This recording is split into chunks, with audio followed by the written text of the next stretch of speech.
હવામાન નિષ્ણાંત અંબાલાલ પટેલે ન્યૂઝ 18 ગુજરાતી સાથે વાત કરતા જણાવ્યું છે હવે ગરમી ધીરે ધીરે વધતી જશે। ગુજરાતમાં મહત્તમ તાપમાન 38 થી 41 ડિગ્રી રહેવાની શક્યતાઓ રહેશે। 29 માર્ચથી એપ્રિલની શરૂઆત સુધીમાં મહત્તમ તાપમાન 39 ડિગ્રીથી 43 ડિગ્રી આસપાસ રહેવાની શક્યતાઓ વ્યક્ત કરવામાં આવી છે। તારીખ 29 માર્ચથી એપ્રિલની શરૂઆત સુધીમાં ગરમી જોરદાર પડશે અને મહત્તમ તાપમાન લગભગ ગુજરાતના ભાગોમાં 39 ડિગ્રીથી 43 ડિગ્રી સેલ્સિયસ જેવું રહેવાની શક્યતા રહેશે, જેમાં મધ્ય ગુજરાતના ભાગોમાં 43 ડિગ્રી સેલ્સિયસ જેવું મહત્તમ તાપમાન થઈ શકે અને જૂનાગઢ અમરેલીના ભાગોમાં પણ મહત્તમ તાપમાન 41 ડિગ્રી સેલ્સિયસ જેવું થઈ શકે। રાજકોટના ભાગોમાં પણ મહત્તમ તાપમાન 41 ડિગ્રી સેલ્સિયસ જેવું થવાની શક્યતા રહેશે। જામનગરના ભાગોમાં પણ ગરમી પડવાની શક્યતા રહેશે અને દક્ષિણ ગુજરાતના ભાગોમાં પણ મહત્તમ તાપમાન વધી શકે। તો એપ્રિલ મહિનાની શરૂઆતમાં હવામાનમાં પલટો આવશે। 29 માર્ચથી એપ્રિલના શરૂઆત સુધીમાં ઉત્તર પૂર્વ ગુજરાત કચ્છના ભાગોમાં છાંટા પડવાની શક્યતાઓ વ્યક્ત કરવામાં આવી છે।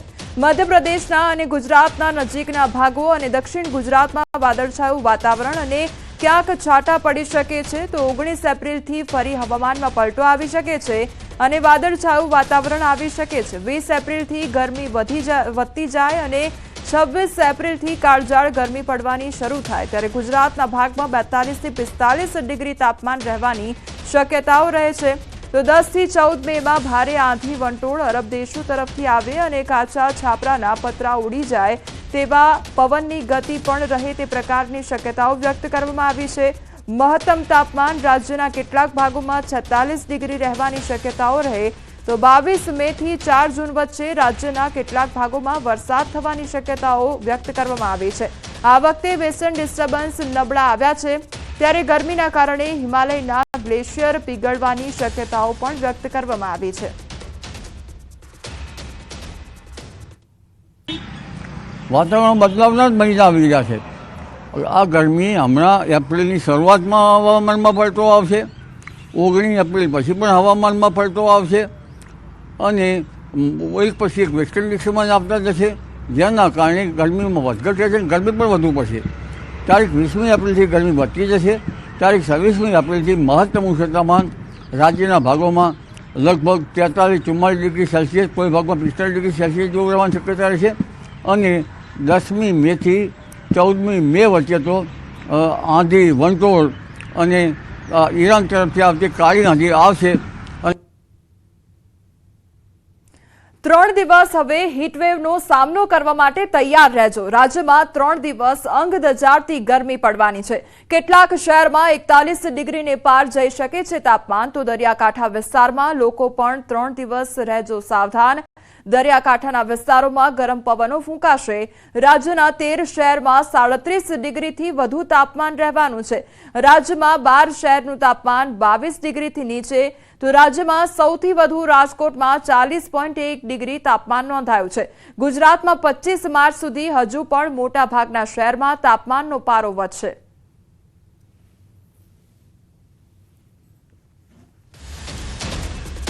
તો આગામી સમયમાં હજુ પણ ગરમી વધવાની આગાહી કરવામાં આવી છે। 2 થી 3 ડિગ્રી વધશે ગરમી તે પ્રકારની આગાહી કરવામાં આવી છે। હવે લોકોએ વધુ ગરમી માટે તૈયાર રહેવું પડશે। હીટવેવની આગાહી પણ કરવામાં આવી છે। दिनों के लिए मैक्सिमम टेम्परेचर में 2 से 3 डिग्री की बढ़ोतरी का पूर्वानुमान है। उसके बाद मैक्सिमम टेम्परेचर में 4 दिन के बाद 2 से 3 डिग्री के गिरावट का पूर्वानुमान है। और मिनिमम टेम्परेचर की बात करेंगे तो आने वाले 3 दिनों के लिए मिनिमम टेम्परेचर नोला चेंज में रहेगा। उसके बाद मिनिमम टेम्परेचर में 2 से 3 डिग्री के गिरावट का पूर्वानुमान है। और मैक्सिमम टेम्परेचर अहमदाबाद और गांधीनगर की रियलाइज की बात करेंगे तो अहमदाबाद में 37.2 और गांधीनगर का 36.8 मैक्सिमम टेम्परेचर रियलाइज हुआ है। और पूरे गुजरात स्टेट की बात करेंगे जहाँ पे सबसे ज़्यादा मैक्सिमम टेम्परेचर रियलाइज हुआ है वो राजकोट 38.3 डिग्री सेल्सियस। और विंड डायरेक्शन की बात करेंगे तो पूरे गुजरात स्टेट में जो लैंड रीजन पे विंड की डायरेक्शन होगी वो northerly to north easterly wind prevail करेगी। और आने वाले 4 दिनों के लिए discomfort condition entire Gujarat coast पे बनी रहेगी।